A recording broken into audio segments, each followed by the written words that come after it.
Hey everyone, this is Jaime Jo Wright with Mad Lit Musings, and I'm sure we're going to have a very uninteresting and boring conversation today as we have Jessica R. Patch with us.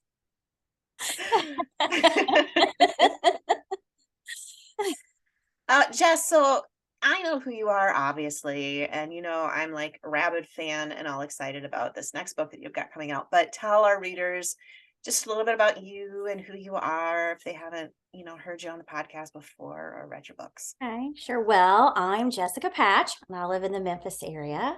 And I write love-inspired suspense, and I also write psychological thrillers for their new-ish love-inspired trade imprint. So serial killers are kind of my jam. So they're going to be a lot darker, more disturbed minds kinds of reads. I'm laughing just because I just get so excited and it's so wrong. I guess I would say if somebody was going to be like wondering how dark and disturbed, I would say if you were able to get through all 15 seasons of Criminal Minds, you're good to go with the Jessica Patch book. Oh, for sure. Or if you can Yeah. even if you even watch SVU, I think Yeah. you're pretty good to go. And if you can Yeah. read the Bible, you're good to go. Well, that's just it. People underestimate how violent the Bible is. It's full of Yeah, just crime. read the book of Judges. Oh yeah, you get lots of It's stories tough. there. It's tough. But I just figure if you can read that and the Lord doesn't sanitize people, he works through broken Right. people and broken lives, then I'm not going to sanitize it either. No, don't sanitize it. Well, this book is called A Cry in the Dark, and it is set in the South. Yes, Kentucky in a holler. I was going to say specifically in a holler. So Uh-huh. first of all, explain to those of us who are not from Kentucky, what is a Mm. holler? Okay, a holler. Well, I'm not from Kentucky either, but a holler, when you're driving through, there's these little branches, these little roads, and there's not road signs once you get up in there. There's just one, you go up into it, it takes you up into the mountain. It's one way in, one person on the road at a time. So if two people are coming, it's a nightmare.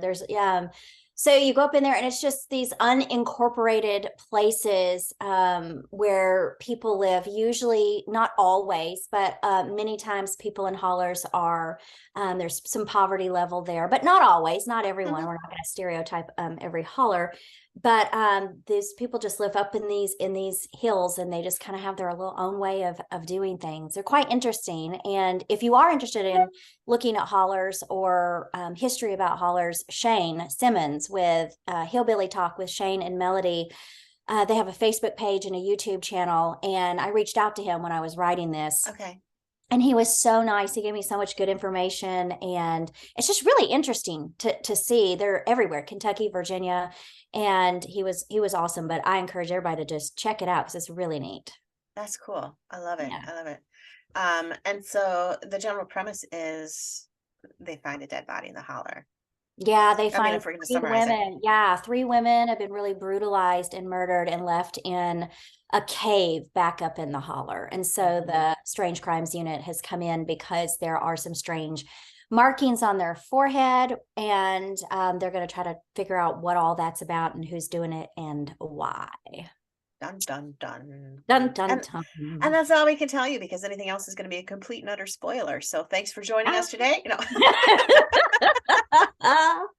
It is hard sometimes to talk about suspense novels because you feel like anything you ask I is know. asking for a spoiler. Like, what else can I ask you now at this point? That's Right? true. Think about it. Think Yeah. about it. But I know, okay, so basically we have women who are being targeted by a Yeah. serial killer. And Yeah. what you got with the Strange Crimes Unit is a group of investigators Mhm. fulfilling different roles, right? But they were Mhm. in one of your previous novels, Yeah. which was titled Her darkest secret. Her Darkest Secret. That's right. And so this is the continuation of that, but it's a standalone and Yeah. it's with Violet. Yeah. This story, the Okay. first one, In Her Darkest Secret, sets up this strange crimes unit, which is a fictional FBI unit that falls under violent crimes, and they primarily investigate murders that have religious, ritualistic undertones. Not Okay. always, but primarily. And then you're introduced to Violet in the first book, and there's some mystery there to her, Hmm. and some unanswered questions about her. And so this story picks up, it's her story, and she's Yeah. trying to work her own case, her own past case, how she was fathered, and finding this father, and Hmm. then also trying to work the case of these women who've been brutalized. And they all go into the holler, but we're mostly going to look at Violet and John Orlando, who is a detective with the missing persons department Hmm. in Memphis, and he's there because this case might connect to his late wife's murder when she was there undercover. So you were introduced to John Orlando in Her Darkest Secret for just a minute. Hmm. And so we're primarily looking at these two. So there is a light romance in it. Yeah, yeah. No, that's good. And it's always fun to have the light romance to offset Yeah, the brutality of murder and, absolutely. the creepy serial killer element, which is so so okay. So when you get into a book like this, you're talking about a serial killer who essentially stalks women. And I know I can ask you this question because you're not going to shy away from it. What motivates, and I shouldn't even say what motivates, but what causes a person to snap or do something like this type of crime? Because I know you've had to research that. What makes a person do this? Well, with the blind eye killer, and you're right, because I'm like, how do I say this without getting spoilers and messing up Yeah, right? twists? Okay, so for him, I do show you in his point of view what shaped him. Okay. And his mother was absolutely twisted. She was Mm, abusive, mhm. very abusive, and you will see that very quickly when you get into the book. So you'll Okay. see what kind of shaped him to become who he is, or targeting the particular women that he's targeting, which I don't want to get into necessarily because of Right. twists and things in the book. And then there are some other things going on, but I make sure that it's hard to say. You're right, hard to say. But in the book, Mhm. I will explain everything that's going on and what shaped um, the people that are perpetrating different crimes, what Okay. shaped them to become who they are. Because I think it starts. I mean, I obviously you can't lump everybody into one big sum and say, okay, well, everybody was abused, because you have Right. people who do heinous crimes and their parents are come from good Christian homes, are just Right. shocked that these things Right. happen. So you can't really lump them in. But in this particular case, it was a lot of heavy abuse and Mhm. twisted ideas of sex and what the Bible says about that. Mhm. And Mhm. so there is that. But I do just want to make a note Yeah. that there's nothing graphic as far as sexual assault on the page. I know Right. that can be a trigger Yeah. and for some, but there's nothing, I'm not going to cross that kind of line. So there's nothing graphic on the page. So I think Mhm. you'd be okay with that. And I'm Right. not saying that he's even sexually assaulting them. There's twists Right. in there. So it may Right. seem like that, but that doesn't mean that that's actually what's happening. Well, and often that's part of the investigation, whether or not it Right. becomes what actually happens to a victim. But no, and it is good for that you're putting that out there, because that can be a trigger for a lot of different people. Right. And you do handle the violence tactfully. I will say that as somebody who's read the book, and read the prior book, it's handled tactfully where the violence is not delicious. It's the mystery and the Right. suspense that Absolutely. that I always say delicious to. I don't applaud the violence by any No, no, means. no, but we don't edit it out at all. Right.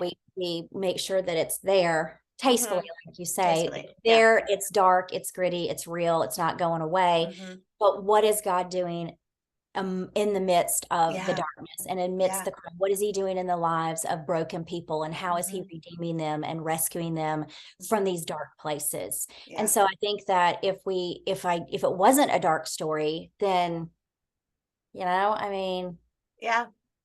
they need to be told, and I like telling them. So Well, and it's true. It's true. It's interesting too because you were talking about the mother and the influence of the mother. I was reading a book that was written about um Ted Bundy.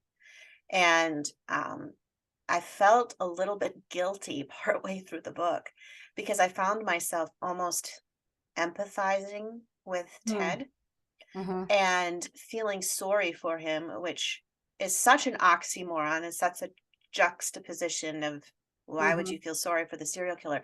But when you study his Yeah, upbringing and the things that influenced him as a child, you realize it was some of these depraved minds, they've almost been groomed and trained to yeah. react in this sort of way. And it's kind of scary how much It is power scary. It is. that other people wield in our lives. Yeah. And I felt sorry. I felt when I was writing the villain's character, I just, I felt really broken for him because Mm, of what he endured and what he was actually enduring as an adult. I mean, you'll read mm. that within the first chapter. Right, right. I did. I was like, I feel so bad for him, but also you are murdering these women, and what you're doing to them is so brutal. Mhm.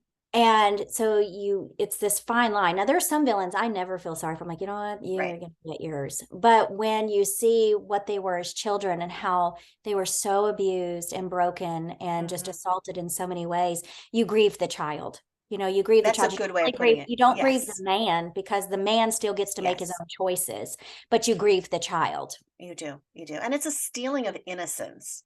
Yes. Like a child should not go through those circumstances that harden them or desensitize them in such Right. a way. And it's just crazy. And that's one of the things too, when you look at psychology and you look at how people are raised, so often the fathers get the bad rap for not Yeah. being there or not being involved or being hard or not showing their children love. And we hear less about the mother's power over Mm. their children.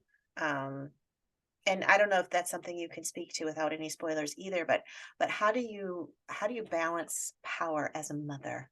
Yeah, this book really does explore womanhood, and Mm, it explores different kinds of women and the power that they wield with those who trust them.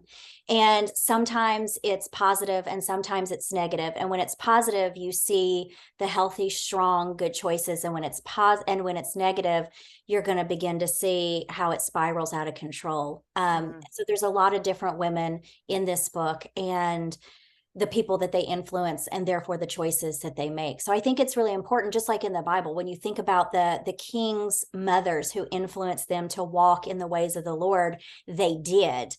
And you see a lot of women and the influence they have. Just Sarah alone, the influence she had on her husband to take Hagar, and they took matters into their own hmm hands, and it was negative. And then you see those who are positive influences. So women have a lot of influence over the men in their lives and their children, and I think we have to be sober about that and make sure as women and mothers and friends and even spiritual mothers to people in church to be very very wise with how we influence and what we Yeah, say. yeah. And I found it interesting too, where you've got, even society today where women are trying so hard to be strong and Yeah. independent. And I think, I don't know, maybe it's my own personal soapbox, but not losing that element of nurturing and femininity that is unique to womanhood Yes. that Yes. impacts especially a son and his image of what a woman can be versus what Absolutely. they could be that's harmful. Absolutely. Yeah. So, yeah, that's awesome. I'm glad you're exploring that in this book Yeah. because It I was think nice. that's an important topic. But so rescue, rescue, rescue. Does anybody live at the end of the book? I mean, Do are they? we all Yeah. dead? There's a lot of death, but there's a whole lot of life. And Violet is not a Christian. I don't always write about Christian characters, but it hmm is a redemption story. Okay. And in fact, all this series turned out to be a redemption story. I didn't plan that. It's just who they were. And so she's going to have to go into dark places and recognize that she is in a dark place and that she Mm, cannot rescue herself. And mm, so she's going to have to discover that if she wants to truly be rescued from herself, she cannot do it herself. yeah. Yeah. That's a hard one too, because we want to be able to rescue ourselves. Yeah, we surely do. And we try everything we possibly We can. do. So I'm guessing that brings in the thread of faith then into your book. with the concept Absolutely. of rescue and not being able to rescue ourselves. And how do you how do you write Christian crime? I know readers want to know, how do you do that where you incorporate faith into a story of brutality? Oh, I think we see faith in all the stories of brutality in the Bible. I think they're all there. This particular story came from my Bible study time about groping in darkness, that they were groping in darkness. And I thought, you know Mm, what? What if we took someone literally blinded and groping in darkness, and then we mirrored mm, it with a spiritual picture of what it looks like to grope in darkness and be spiritually blind? So Violet's spiritually blind, but these women are being blinded and left in caves because of mhm. this groping in darkness.